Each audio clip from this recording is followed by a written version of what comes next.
גם בעולם וירטואלי, בו אין בעיה ליצור מפגשים באינטרנט, עדיין אין תחליף ליחסי גומלין בין אישים, ואין מענה לבדידותו של בעל העסק הקטן. את כל זה מנסים לפתור בהאב. ההאב הוא חממה ליזמות חברתית, סביבתית. זה בית ליזמים, סטארט-אפיסטים, שרוצים להקים את המיזם שלהם, ובדרך כלל המיזם שלהם זה משהו שעושה משהו טוב לעולם.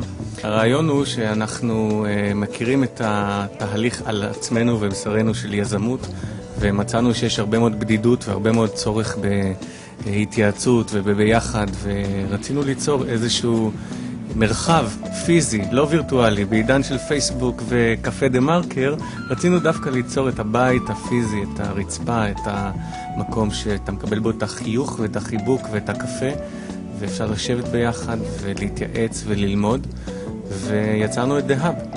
האב, המשמעות המילולית של המקום זה מקום המפגש, הצומת. זה כמו כברת כזאת שכל הדבורים באות אליה ויוצאות ממנה, מאבקות ורואות פרחים וחוזרות לשם. אחד מהדברים שאנחנו מצליחים לזהות ככה ב-DNA של היזמים שמגיעים לכאן, שיש פה אנשים שהם אנשי מקצוע, בנישה מאוד מאוד צרה, שהם מקצוענים שם, בשיא חדוות היצירה שלהם, הם בדיוק שם נמצאים במשבצת שלהם, הם מאוד מצליחים בזה, הם מאוד יצירתיים שם. אבל באמת בשביל להצליח ובשביל לפרוץ, הם צריכים עוד כל מיני דברים, זה לא מספיק. אני במשך שנים מקצוען בפיתוח מנהיגות, אני באמת מרגיש שם מעולה, אבל זה לא מספיק לי, כי אני חייב להיות גם איש פיננסי מצוין, אני חייב להיות איש מרקטינג מצוין. הרעיון שלנו הוא לנסות לאפשר לאותם אנשים להישאר במשבצת שלהם, במה הם באמת טובים, ואת כל יתר התמיכות שהם צריכים בשביל באמת לפרוץ, בשביל באמת להצליח, הם יכולו לקבל אותם מאנשים שנמצאים כאן בסביבתם. אחד מהבנפיטס הנוספים שהם מקבלים פה, שיש פה איזה מין אווירה של קהילה, שיש פה איזה... אמנם אתה יזם, אתה בתחילת הדרך, אתה לפעמים מרגיש שם קטן, אז אנחנו... בעזרת הפלטפורמה הזאת, בעזרת המרחב הזה, אנשים מרגישים שהם חלק מאיזשהו משהו שהוא גדול, גורם להם לחשוב יותר גדול, גורם להם להעיז יותר.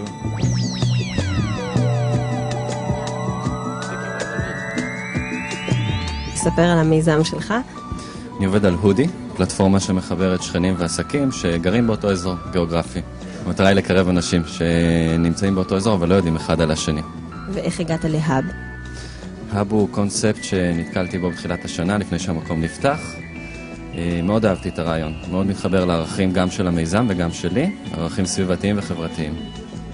איך עוזר לך המקום, הישיבה כאן בחברה של אנשים נוספים יזמים? קודם כל בריינסטורמינג מצוין, דווקא עם אנשים שלא נוגעים לתחום האינטרנט, וברמה העולמית אני מחובר לעוד 15 סניפים של ההאב, ואני יוצר שיתופי פעולה עם עוד מקומות על מנת להשיק את הפלטפורמה הזאת גם בחו"ל. איך עוזרת לך ישיבה בהאב, האווירה והאנשים? בהרבה מאוד דרכים. קודם כל, בתור מישהי שעושה סרטים ובכלל עובדת עצמאית הרבה שנים שהייתי עובדת בבית, הייתי עושה הרבה יותר כביסה מאשר עבודה. אני קצת מגזימה, אבל כאילו, יש משהו שאתה כל הזמן בורח ממה שאתה עושה, כי אתה עובד מהבית.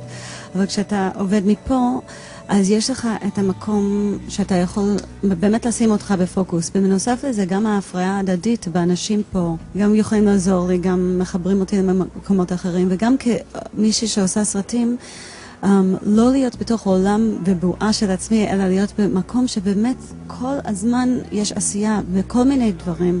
זה רק נותן לי השראה ונותן לי דברים טובים ונותן לי חומר לעבוד עליו. רשת ההאב היא רשת כרגע מאוד מתפתחת, יש אותה ב-15 ערים גדולות בעולם, היא מתפתחת בעוד 40 מקומות שונים.